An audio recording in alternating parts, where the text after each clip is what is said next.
Yeah, hello and welcome to another episode of the Spielworxx Chat Season 3. My name is Uli Blennemann and I hope you are all well. And I do have a wonderful guest today, my good friend, the one and only Mark Herman. Woohoo! So Mark, how are you? I can talk now. Yes. You gave me all these instructions on how to be quiet. I didn't know what to do. Yeah, I'm great. Thank you. I'm good. Thanks.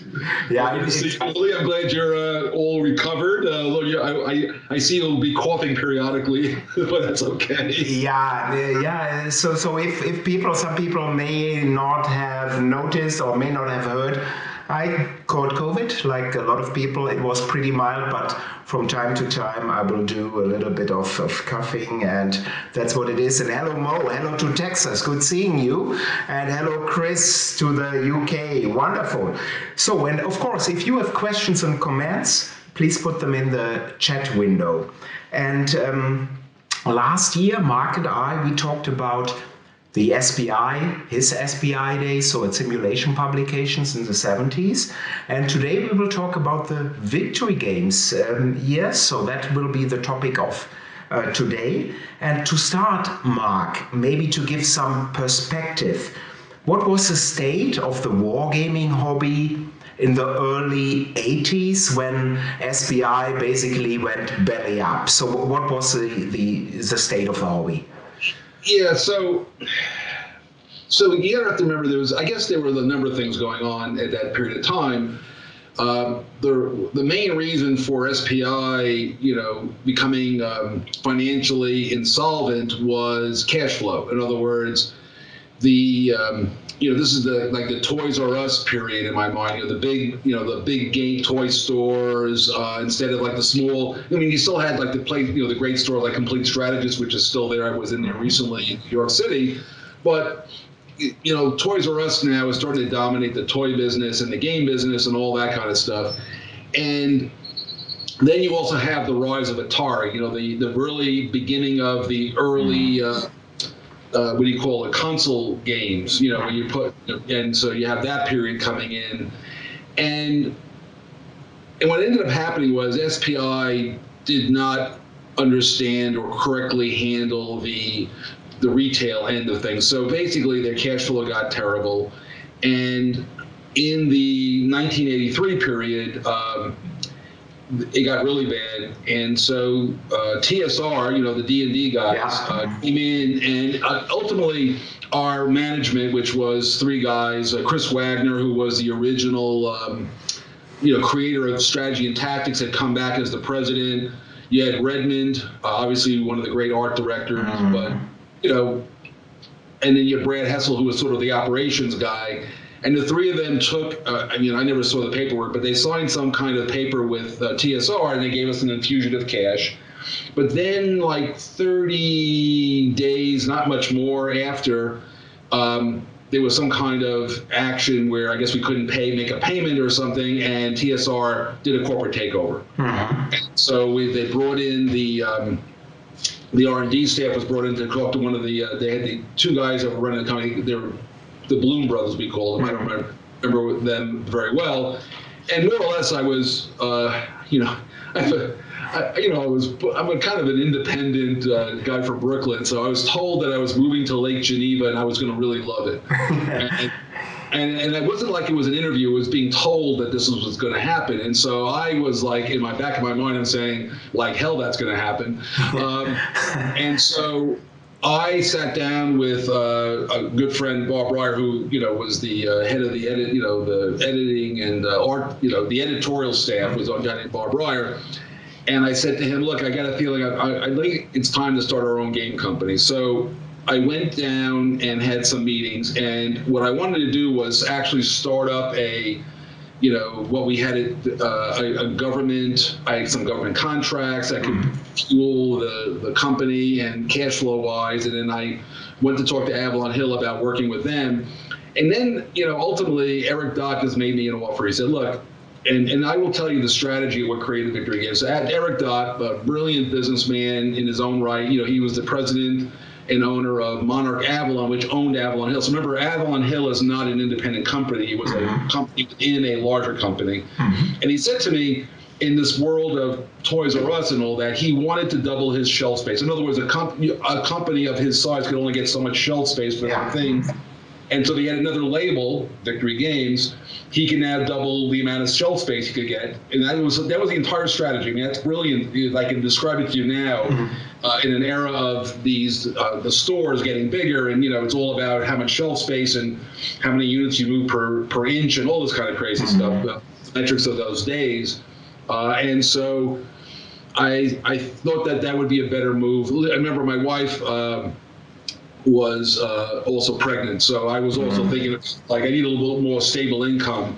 So I agreed. I said I'd do it, and he said, and go get all the other guys. So I went and talked to all the R&D staff of Victory, which was at that time Bob Royer was in, and I talked to obviously he goes by Chris Klug now, but then Jerry Klug, John Butterfield, and of course Eric Lee Smith, and that was the core of Victory Games. And then once everything was all set up, we got a space. We had our first staff meeting sitting on cardboard because we had no furniture, and we all resigned from SPI, and that was the beginning of Victory Games in at that time period, which would have been late 1982. Yeah, and what I found, I have several questions here. So first, hello Claudius. He's saying, hello Mark, hello Uli. Uli, I hope you're back on track. Yes, I am, at least somewhat. But what I find interesting is, so there is Avalon Hill, owned by Monarch Avalon, the printing company. They are, if I'm not mistaken, located in Baltimore, which is not too far away from New York. So they could have taken so they could have taken you to the offices there, and maybe, but you stayed in New York City, right? Well, that was my one condition, that we were going to be in New York City no matter what, because if otherwise I was going to go to my wife. We didn't want to leave. I'm a New Yorker, and I still live in New York. So what am I going to do? So that was the only condition, and also the whole staff didn't want to. We all lived in Manhattan, so nobody wanted to move, and there were some wives and girlfriends. There's a whole lot of stuff going on. So we found space. In fact, right next to the Empire State Building, and we had we had three rooms on a top floor of this building that's still there. It's been renovated into like a, what do you call it? Apartments. It's no longer a business space. But we had this crazy photographer on one side of us, and then we had a guy who was kind of resale guy, and that was the top floor of this building. We started Victory Games. Wonderful. Yeah, I remember that I even visited these offices. And the same day I visited also West End Games in the summer of '85. When it was like about maybe, they were probably like a 15-minute walk from us, right? Exactly. So I cannot really remember it, but Origins in this year was in Baltimore, Towson State University. So this was my first trip to the US, and I was visiting Origins, and then I spent a couple of days in New York, and I said, well, others are doing all the tourist stuff. What am I doing? Complete strategist, offices of Victory Games and West End Games. So yeah, these were the days. But Mark, obviously you are still very young, but at that time you were even younger, so early 80s. So what was your role at Victory Games? Vice president, president, or what did you do? My official title was I was the executive vice president of. Remember, it's got a structure of Eric Dott's the president. Yeah. And Tom Shaw was the executive vice president of Avalon Hill, and I was the executive vice president of Victory Games. So which obviously is also a great thing in these years to be executive vice president. So that's. Oh yeah, it was a good title, and but my main job was I ran the company. So it turns out that I was raised in a business family, so I was good at the business side of it. And I was also a game designer. So I did, I So and then over time we hired we had a couple of sales guys. Eventually, the final one being Jerry Glickenhaus. There was another guy before that who did all this. You remember you had to go sell to retail. Something that Avalon Hill, Eric Dodd, Monarch Avalon had figured out. So we were actually doing very well in the retail business. So we had sales guy. I had it ended up being Trish Butterfield, which was John Butterfield's wife at the time. She was our secretary. Later, we had a woman, Mary. When she left, Mary, what the hell is, I don't know what else we had. Sue will become Sue Ryer. She ended up marrying Bob Ryer. There's a lot of, that's how we got our staff. And then, of course, Michael Moore had gotten a job, and he came back. So we had Michael Moore and Bob Ryer. And we always had Ted Kohler. We hired this other artist named Rory. I remember, I'm sorry about the last names. I know their names, I just don't remember what their last names were. And then, of course, the big acquisition was a guy, you show these covers, Jim Talbot was this amazing, we had an artist, he's been working for Milton Bradley, I think, for the last billion years, but they call him apparently Rembrandt over at Milton Bradley. We ended up with an artist who was like, I don't know, way over we had gotten him sort of, Eric Dodd shows me a bunch of things, and I look at this, I go, this guy's great. He was like a grocery clerk at the time. And so we hired him, and Eric wanted him to be in Baltimore. We convinced him to tell Eric he wanted to stay in New York, so he became our artist. We stole the artist from Avalon Hill. And so we had Jim, and he was, so you'll note that the early covers are sort of like here's a good example, like an early cover here's Civil War, right? So you see the cover. It's a famous painting, photo. We did that kind of stuff. But then, you get this. It's a Gene Strike, and that's painted by Jim. And then all the James Bond stuff, and the ambush. The first ambush cover was actually done by John Butterfield, but the subsequent ones were by Jim Talbot. And you can tell the difference. I mean, John's he's a phenomenal talent in all ways and shapes and forms, and he has a certain art style which is different than Jim. And you can tell the difference, just by looking at them. They're both good, but they're just different. Yeah. And by the way, just so you know those pictures of you say, I was much younger, so like Purple Heart and all those. They had this the Sarge. Yeah. That's me. Jim would give me, I had this Jim had gotten this stupid fatigue shirt, and we had this little plastic helmet, but what he needed was a photograph so he could get all the right lighting and the creases, clothing creases. Like you look at and you can't do that from memory. You have to have a picture to work from to get the lighting right. So he would take a picture of me, and then he'd paint in Sarge around my body. I'm the body model for Sarge. And if you look at that picture, you can see that I was a lot bigger and a lot younger. If you ask me that. You're still very young. And there's Christoph from Munich. Hello, good seeing you. What I found interesting, especially from looking from today's perspective from a gaming company where there are so many freelance people and hardly people under one roof. What I really admire and find fascinating is all the design talent already at SPI under one roof, and now also at Victory Games. Or was it more that at Victory Games in the offices it was the management, and from time to time there was a designer? Did this change a lot? Well, there was the core four of us, right? It's me, Chris, Eric, and John were the core of it, and we brought in, and then you start to use freelancers. So, Joel Balkowski, old friends, Joel Balkowski was brought in to do, as a freelancer, Korean War, which was recently republished, I think, by Compass. Compass, right? Mm-hmm. And then you had, of course, Vietnam was Nick Harp, who was still at Princeton at the time. He was as a kid, he did the Vietnam game. And then Ambush was such a, that was designed mostly by Eric Lee and John Butterfield, kind of co-designed it at various times. I was sort of more of I ended up becoming like the program manager for it because nobody else wanted to do it. They didn't want to do it anymore. So we brought in a guy named Joe Reiser, A friend of mine who was actually a professional composer, but he needed extra. Those guys in the entertainment business are always looking for extra money. So he is a good gamer. So he did most of the modules. Was done by a guy named Joe Reiser. So he was there. And I'm probably going to forget somebody, but it's not on purpose. And what's his name?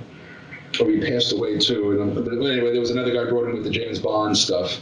So we had but it was the four of us. There was the core until like the late '80s, and then the economics, and then of course the big thing that kept the company, really put us in a good place for a while, was Doctor Who's Game of Good Sex. We sold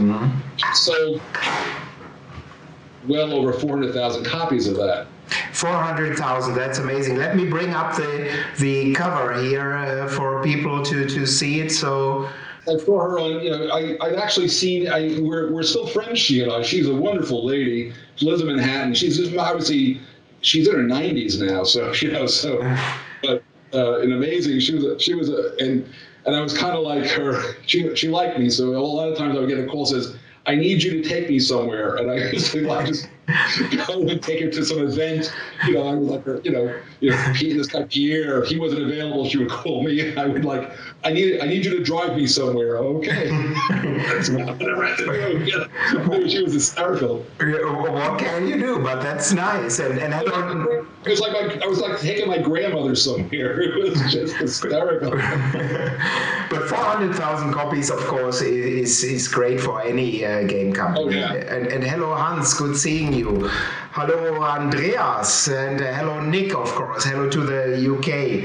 And you mentioned, so there is Monarch Avalon, there is Avalon Hill, there's Victory Games. There was also a computer division that was run by different people over time, and I think there was the fourth piece was some kind of special engraving division, a printing thing, like you could get special stuff engraved or plates. I don't remember. I didn't deal with them much. In fact, I didn't deal with them at all. And then you had the main printing plant in where was it? It was it'll come to me. It's with an H, I think. But anyway, it's in Baltimore. It's north of Baltimore. So it was like a 3-hour drive from New York to the plant. And when we were in production mode, we would all get in the car and we'd drive down there, and we would then use the typesetting. Remember, there's no computer networks or anything. Yeah. So we go down to typesetting and art and do all the final mechanicals, bring all the mechanicals, and they get shot into film and plates and all that. We did all that in Monarch Avalon's main plant. And was that on Hartford Road? That's it. I knew it was with an H. Hartford Road. And it was a second for it to come back into the mind, Yeah, it's almost like yesterday. I assume. So, was there a lot of competition or cooperation, or nothing at all between Avalon Hill and Victory Games? Oh no. It was. I mean, it was very. I got to be honest with you. Tom Shaw is a real gentleman, and Don Greenward is, quiet but a great man. We all got along fine. There was always sort of what I call friendly trash talk periodically, but it was all in good fun, and everybody got along. No, fabulous, and the staff. I mean, the staff at Monarch Avalon could not have been nicer to us. And the sales people and the art people. I mean, we became friends. We were like. I don't want to say that we're family because I think that's overdone, but we all got along very, very well professionally. There was no issues whatsoever. The typesetting ladies were wonderful. Yeah, great people, all of them. Very, very good. Really, I'll be honest with you, it ultimately was, I've had many jobs, and other than being on my own entirely, it was the best job I ever had. For those 5 years, I was in charge, but, when you're dealing with a lot of talent, it's a light touch light touch. I had a very active and vibrant world. I was a young father, and so, it was a great time in my life, And I also think it was an important time, at least for the wargaming, probably also for the gaming hobby in general. And you already mentioned a few titles. Maybe we talk a little bit more in detail about a few. Let's talk a little bit about Ambush here. Why do I think that Ambush and all the modules are important? Because yes, there was solitaire gaming before Operation Olympic, I think Wolfpack at SPI, some other games. But I think this was the first time that solitaire gaming and wargaming really took off. Or what do you think, Mark? Well, I mean, we had to. So when we came to Victory Games, the only thing we took with us was our last versions of feedback for S&T magazine. Like we knew games that had gotten some amount of interest from the audience. That was the only thing we came with, just that knowledge. Mm-hmm. So Ambush had been fed back or something like it, but it was very, whatever. It was just not sufficient. And so there was a couple of components to it. I don't know if you remember this, but long ago, they used to have these things like, they used to give them away at gas stations in America, whereby it was like a little card that slid through a thing with a couple of holes in the window, and it would say, if you have, if you're going this mileage, here's how many gallons you're using. It was a mileage, and they were in essence a little bit preset. They're called nomograms in real life, but they're a little But the key was that you had a piece of cardboard going through a sleeve with a hole, and you set I'm going on 250 miles and I have this many gallons in my tank, how far will I go? And of course you could do that in your head, but that's what they used to give away as little things. I remember. So I made the suggestion to Bob Breyer, I said maybe we could do something with a sleeve with sliding with these, how do you, with a paragraph thing. So that was my input to the system. It was this idea, this old, and then Bob Breyer sat down there and he was a phenomenal, like, meticulous detail guy. He created the first sleeve thing, and then Eric and John, worked on, the game system and, the soldiers, and then the paragraph system, and then how that paragraph system, went to the sleeve, and it was just a lot of moving parts to that whole thing. Now in a computer, basically we were creating a computer program with paper, and it was a new thing, and and Eric and John did an amazing design on these physical components, and I got to tell you, the checking of that was mind-boggling. Yeah, I can imagine. No, you can't actually. No, you really can't. You can't.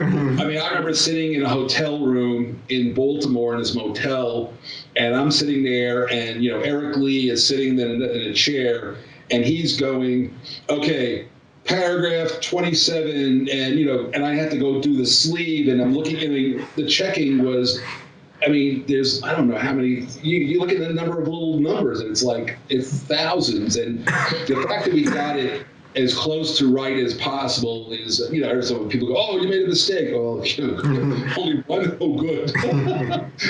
But it was an amazing thing, and then, of course, but the amount of effort.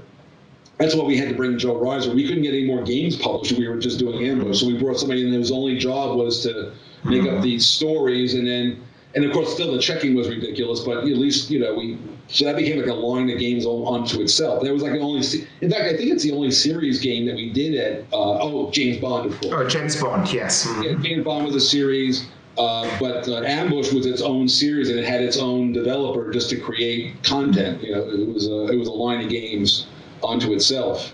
Great stuff. Nobody would do it that way now. They'd probably build an app or something. But that's basically what we were doing. We basically built a paper app to the game. Yeah, in my opinion, it was revolutionary. And yes, especially in the 70s, early 80s, lots of wargamers were playing their two-player war game Solitaire.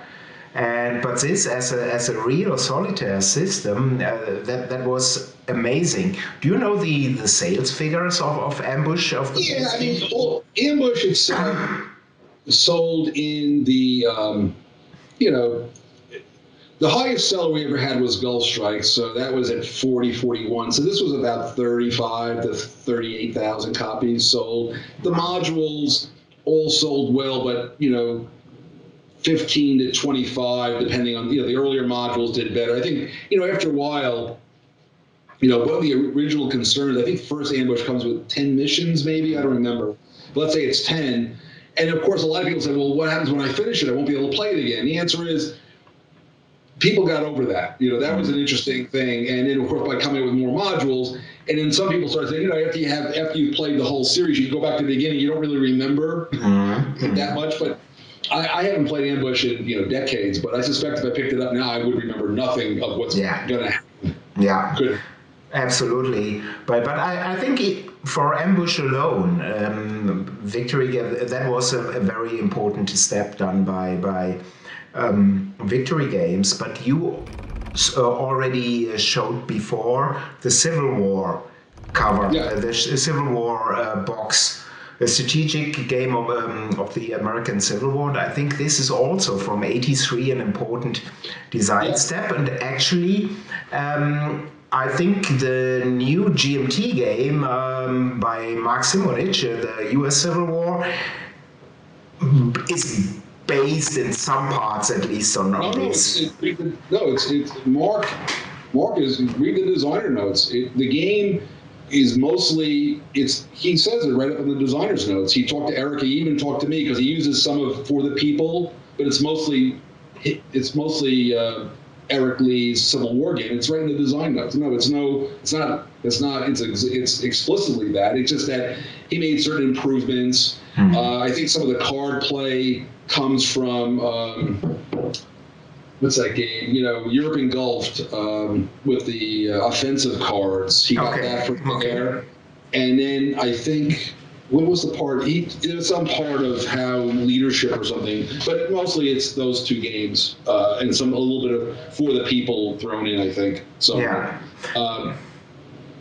so it's so it's definitely and I think it's done very well. I think it's already in its second or third printing. So people like that, and of course the art. When you have the artist as the designer, Mark's great advantage as being a great designer is he's also a great artist. So his stuff always looks really good. Absolutely. But in my opinion, even today you can play Victory Game Civil War. I think I played it 5 or 6 years ago, and it still felt fresh. So still a great design. And hello, Marcus, by the way, good seeing you. And there is a question from Claudius. Mark, looking at your designer history, you did so many different eras and designs. Did you just think that might be a great topic, and did Pacific War? And then as big you are because you read something about Caesar? How is it that you find or that you come to design a game? So what I would tell you is, first and foremost, I'm actually a trained historian, published, and so my knowledge and my actual degree one of my degrees from university is in ancient history. So I actually have a degree in ancient history. So I came to the SPQR, and Alexander actually is the first of that series.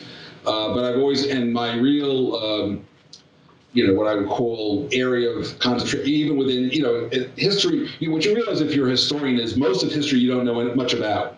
You know a lot about some stuff, and I have a reasonably broad knowledge of Greek history, ancient Greek history, the Peloponnesian War in particular. I used to lecture on that, and I've got a very strong knowledge of what I'll call the wars of America.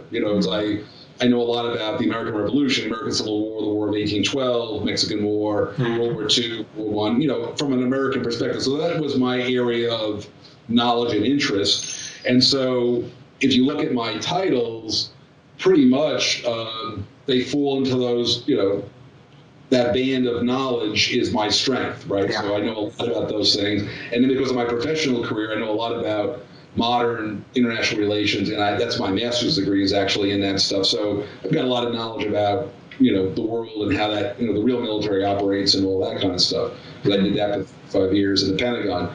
So that's really the basis of, and So right now, I mean, literally right now, I'm working on Rebel Fury, and I just changed the whole combat system, which I'm much happier with. And the other one was too simple. Sometimes you have to look at the design and say it's done, but I'm not. It's missing salt. It needs pepper. I don't know what to do. And I decided that the combat system would. The game was playing so quickly, I didn't know that it was almost playing too quickly. That's possible. And I wanted a little bit more thinking around the combat system, so I redid the whole combat system, and really like it now. So that's the good news. And then simultaneous to that, I'm working on a game called The Peace of Nicias, which is a small game, more like not in using that system exactly, but more like Fort Sumter. And then I'm doing a Julius Caesar Civil War CDG, which is somewhat coordinated with Mark Simonich's Gaul, Caesar Gaul. Although it's got a different mechanics, but it's going to have that look and feel of that one, because that was by a prior agreement. Very nice. So there I am. I'm working on a Civil War game. And then professionally right now, I'm doing a lot with modern artillery systems, but that's something entirely different. So, this is kind of like I have a span of knowledge, and that's what I work with it, I guess. But what I ended up doing at Victory, though, was I've always been fascinated by the big picture. The bigger, not, you got Ambush, which is about as tactical as you can get, and I was interesting for myself, but I don't really find. I would tell you that, having worked in the Pentagon, that the higher the level game, the closer it is to reality. The more tactical you get in a board game, the less real it is. I mean, first-person shooter video games do a much better job of showing you that level of combat, but they do a lousy job at the higher levels, and vice versa. So, in other words, a game like Churchill is actually a much better simulation than ASL is to its topic. ASL is a great game. It's got lots of detail, and I think it bears close to no resemblance to actual tactical combat, other than like a chess game with divers. I'm sure all the ASL guys are probably writing nasty notes to me right now. At this moment, they started writing you. But so Victory Games, if you look at the titles we did the American Civil War. We did Gulf Strike, which was a big war in the Middle East. We did Pacific War. We did Vietnam. Games that had big scope. And we did other things, of course. A whole bunch of other games. But it was and we did operational games, and of course Korean War. So there was a line of games in my mind when I was running the company that I was looking to have a line of games that covered a lot of wars as a topic. So you had Korean War and et cetera. Then we had, whatever anybody wanted to design, and of course Hell's Highway, which is still a fabulous game, comes out of Butterfield's feedbacking it back in S&T. And I think he's redone that system. He's got a system with Kharkov and Ardennes, and I don't think they bear any resemblance, but I think it's his interest level. I think it's really more the interest area. I think Eric Lee's done a number of computer Civil War games now, and he's got one out in print. So, people follow their interest level, but my interest level, to your other question, is a little bit broader, and I tend to favor higher level simulations. I haven't done a tactical game. In fact, Rebel Fury is probably my first one where it's a division level game, even it's an operational level game, but it's not my big interest is political military games is my big interest area. Yeah, mine too. So strategic games I much prefer over tactical games. I'm always saying, if I can, I rather lose a whole world war in one evening than one small engagement in a tactical game. So that's much easier. But you already mentioned Mark Gulf Strike, which is your own design from '83, and it went through. The four first games were Hell's Highway, Civil War, Gulf Strike, and Ambush. Those are the first four games published by Victory. So that was my game, and obviously Butterfield did Hell's Highway, and Eric Lee did Civil War, and then Eric and John, with a little bit of with Bob Ryer, did Ambush. That was their design, and then, in fact, we had no art for it, so John even did the artwork for Ambush. The first cover. So that's kind of how it. we all did what we had to do to get our first products out. And While we were doing that, and while we were doing that,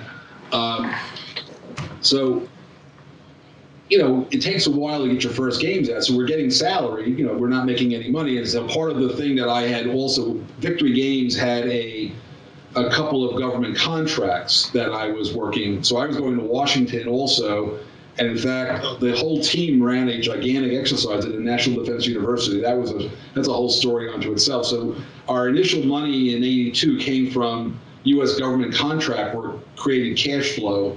What you have to know about business, there's only two things that matter, and you know this because you run a game company. It's cash flow and it's profit. Profit is nice, but without cash flow, you go out of business. Absolutely. And so cash flow is king. And so I had created Victory Games around this government cash flow engine so we could at least get time to build the product line. And of course, once you've got product coming, then of course when that first product comes out, you've been working on other games behind it, so you start to get a production line going of games. And that's how you create cash flow that way. So, it's starting it up was, I felt good about how I got it started up and, keeping Monarch Avalon, happy that there was, we weren't just all cost and no benefit. Yeah, very good. But there can't be, of course, and hello, Steffen, by the way. Good seeing you. But that Steffen, you know him. We played at the same table. I hope one day to actually meet Steffen, but I play a lot of games with him. He's a great guy. I love him. He's an avid, for the people, Empire of the Sun and now Pacific War player.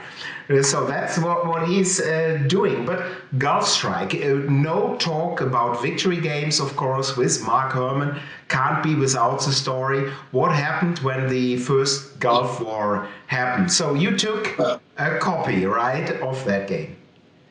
All right, so I did the game obviously in 1983, and the Gulf War was 1990. So at this point, I'm out of Victory. I left Victory Games in '87, so I've been working in the government field, and I get into the subway, the metro in Washington in the morning, and I look up and somebody's got a newspaper, and it says that Kuwait's been invaded. And as I walk into my office in a place called Crystal City, the phone is ringing, and it's my client in the Pentagon, and he wants me to try how fast can I get a war game around the situation going. And so literally I said I could do it today.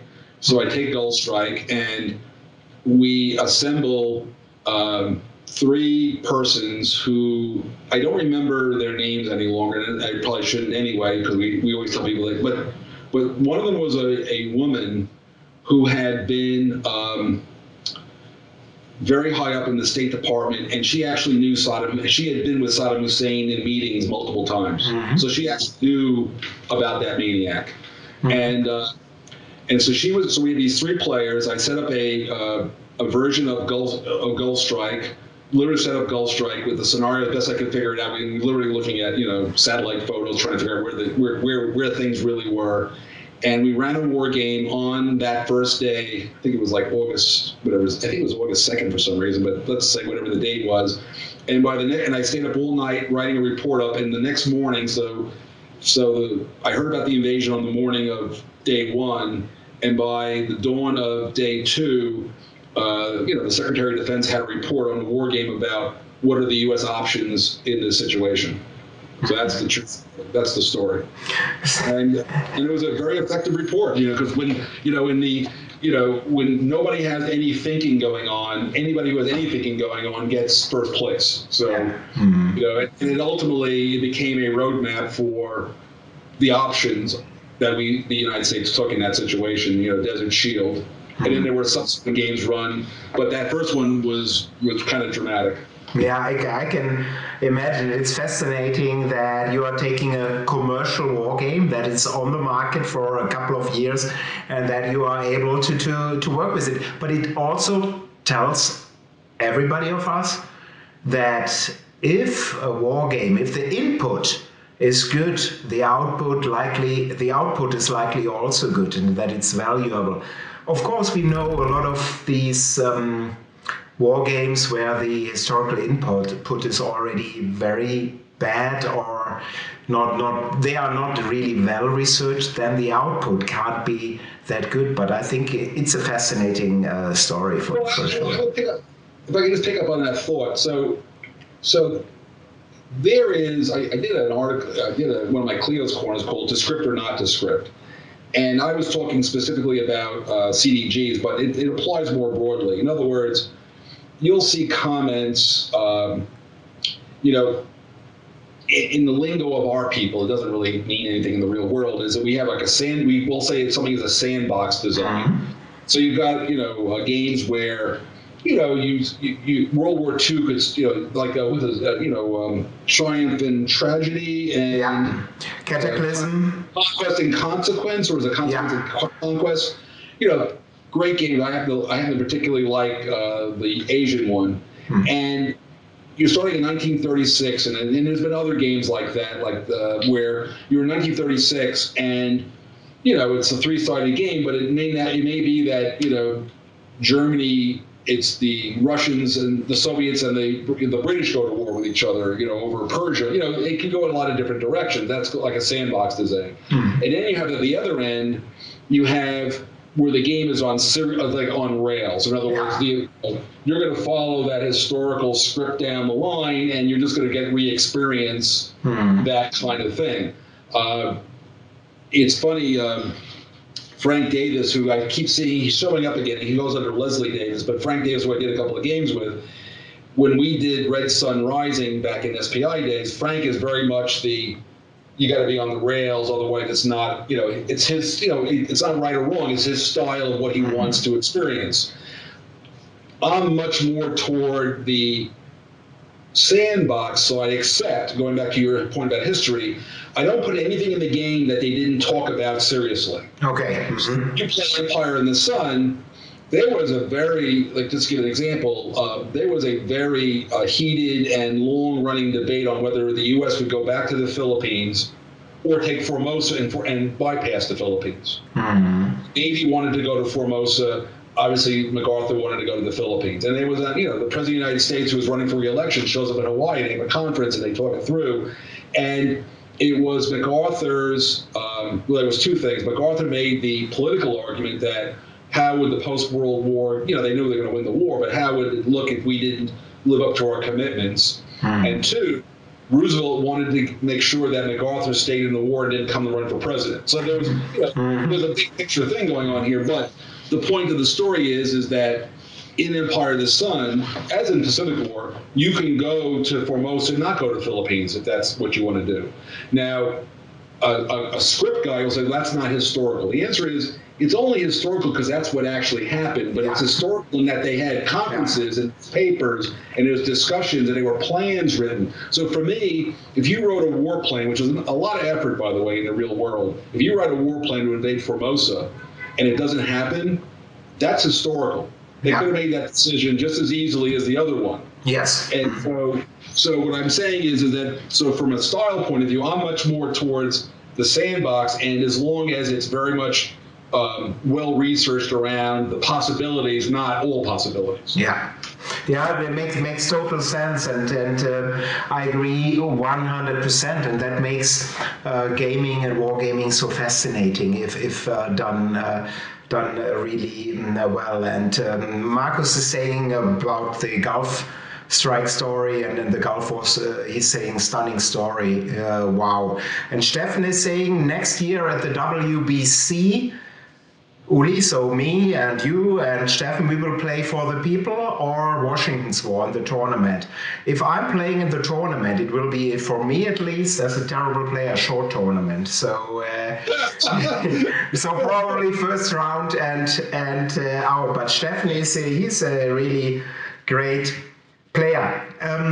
So Mark, we talked about a couple of games, but I have to show, and I know that you have the same box over there, because Pacific War, of course, has been re-released by GMT in a fantastic edition. So it's really wonderful. But you see, here is the Victory Games edition box from. Hold on 1 second. Hold on 1 second. Yeah, from '85, and that's also a game ahead of its time. And in this box here, there are still the handwritten notes from the strategic scenario I played with my brother and another good friend. So we had set up, this is in pre-Vessel, pre-PC times. So I set up the game at home and we played for several months. And everything was set up for all these months. So fantastic memories. So,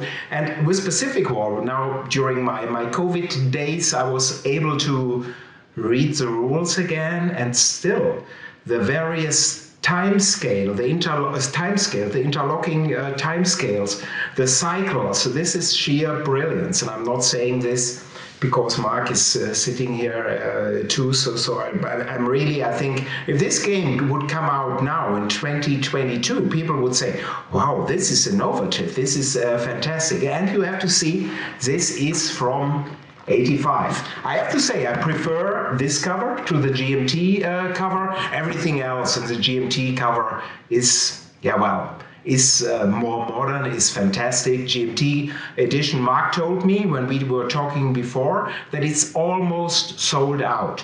So if you want to enjoy the best Pacific game, because it's small scenarios, it shines at the campaign level, and you can play the strategic level as well. Get out and buy and purchase a copy of Pacific War, and you won't really you won't look back. If you have this game on the table, you'll love it if you're a war gamer. And nowadays we have the Vessel module too, so that's another plus. That's actually probably just to feed onto. Well, thank you for your the nice words about Pacific War. It was an extraordinary. It really came together for me even back then. And as I redid the game, this is what I did over the pandemic. Was I worked on republishing Pacific War, and it was first off I couldn't. I was 33, 34 when I did Pacific War, and I don't know who that guy is. I don't know where did he get television. I don't have any idea what the hell that guy was doing, but wow. I don't even recognize him, but redoing it, I did not, I wasn't doing a redesign. I really liked the original game. I made some things that have always bothered me, and I had actually already worked out for my own personal views, so I, put it in the game. I have the whole submarine thing and all that. But overall, the thing about the game that has remained is that playing the whole war isn't the point. That's why I did Empire of the Sun. The whole point is the campaign scenarios, and I have that. You can play it. It's less than a 1-map game if you saw with the paper map, and just the area of the South Pacific. You can play lots of games there. It's got a lot of game in it, but the point you made about Vassal, which is the thing that I hadn't. That's the real big difference between '85 and now is. In '85, to set up the campaign game meant that you had to devote some physical space in your house to, an extraordinary long period of time. When I did it, I had a table in my house where the campaign game originally was tested with my little 2-year-old daughter sitting around back in the day. What happens now is you can play the campaign. You actually can play the war scenario. It'll take you a while, but there's no space requirement because of Vassal, and the Vassal set's great. Yes. So I guess that's the thing that's very different from the experience. Whereas very few people play. There was a group of people. There's always a group of people with teams or groups, or they're just playing hardcore and their lifestyle fit it. They would play the strategic scenario back in the day. And they would be on the various boards talking about it and all that, like Hansen World mostly where it was. But now it actually is doable with the Vassal module, which I hadn't really considered actually. Yeah.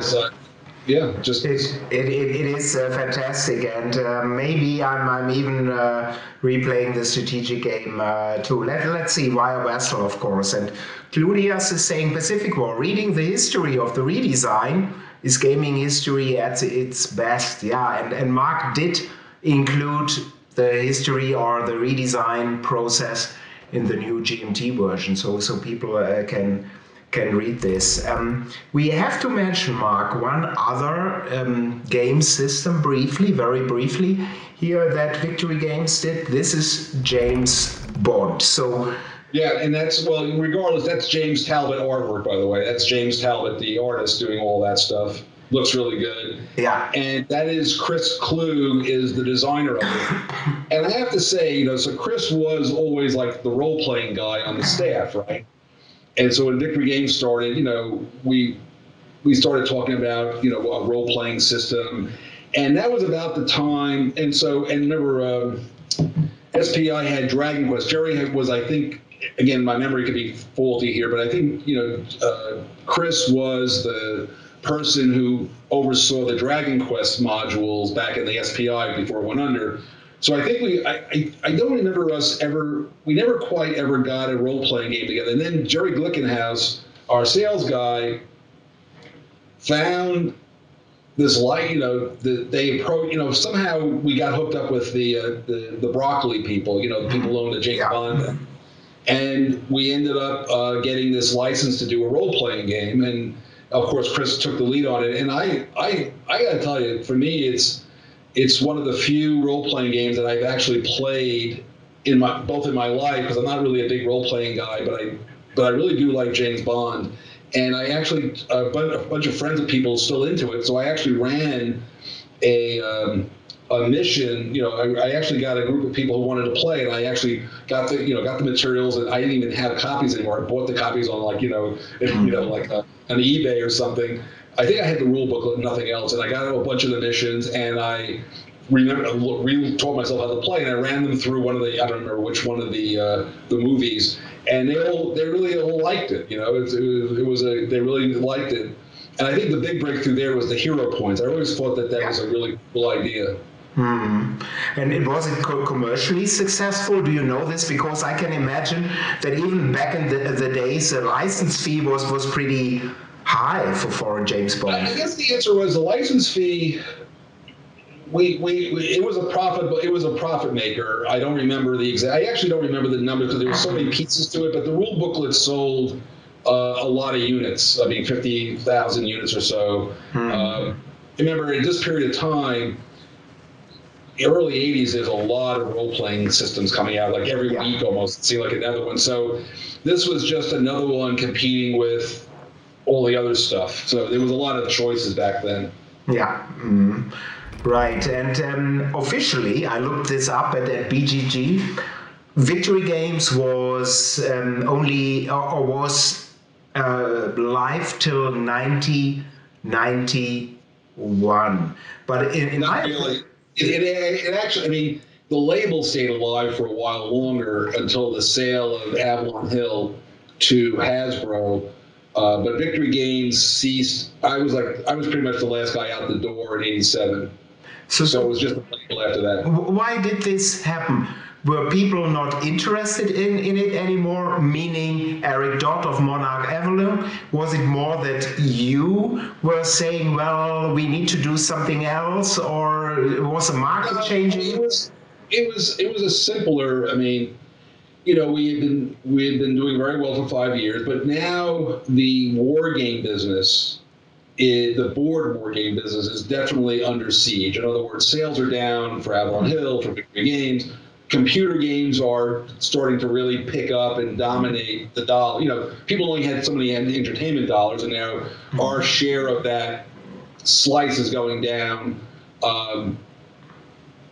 The number of stores that sell games a lot of the small stores have gone out of business. They don't even exist. So the retail chains. The distributors got very aggressive on pricing and things like that. And again, the only thing that was helping us out was Dr. Ruth's Game of Good Sex was really it was a cash fuel engine that was still selling through a place called Spencer Gifts was our big client there. And and it got to the point where, the cash flow of Monarch Avalon was down, and there just wasn't going to be raises. People, the salaries were starting to stagnate. We couldn't get good raises, and people started looking around saying, remember, we're all people in our mid 30s. Yes. Right. So the point you're, I guess, what is this? I guess I'm now like 36 or 37 years old now. Carol's I'm closing in on 35 now. Yeah, when I started Victory, I was 31, so now I'm closing in on 35. Carol is pregnant again, so with Grant, my son. Yes, and I know him. Yeah, one of us know he's well. Everybody knows Grant. He came to a lot of WBCs and a lot of game tournaments.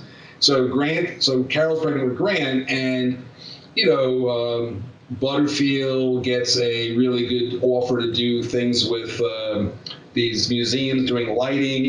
That was more his original degree, and everybody started finding opportunities that were better paying than what they had, and they all started to say, "Hey, I'm going to be leaving." And so this, we were the band was breaking up, and I made an offer to Eric Dott that said, "Look, I think that the future is going to be computer games, and if you want me to stay, make me the head of R&D for everything. Avalon Hill, Victory Games, and the computer. Mostly, I want the computer company. I'll turn the computer company." He had this computer company and really wasn't doing very well. I said, "I'll turn it into a success." And he thought about it, and he said, "No, I don't want to do that," which is his right. It was a fair point. And so at that point, I started looking for, I needed to make more salary. I had this other kid coming, and I ended up getting a job with a company called Booz Allen Hamilton in Washington, D.C., and they made me a very nice offer, and I resigned and moved my family to Washington, which did not make my wife happy until I got her back here. But we were there for 27 years and, raised a family, and they all went to college, and so, but I was always a game designer. But again, as you can note, my production rate went down over those years, but I still kept, I did For the People in '99. In fact, some of my best games were done when I was a freelancer. We the People, followed by For the People, Peloponnesian War, the first one, and then Empire of the Sun. Yeah. Done freelancer. Yeah, right. And Mark, personally, I know this is very difficult.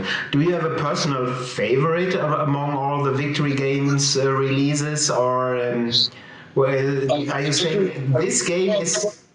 That's not even hard. It's Pacific War. Yeah. Victory. Pacific War was a labor of love, and still is. And I'm just stunned that people. Well, let's face it. It sold, by the way, over 30,000 copies back in the day, which is amazing for such a game. Yeah. Yeah. Well, again, it was a different time. The computer. It wasn't competing with as many things. It's all competition. Now it's all online and streaming and and computer games and whatever. But the fact that there's interest in 2022.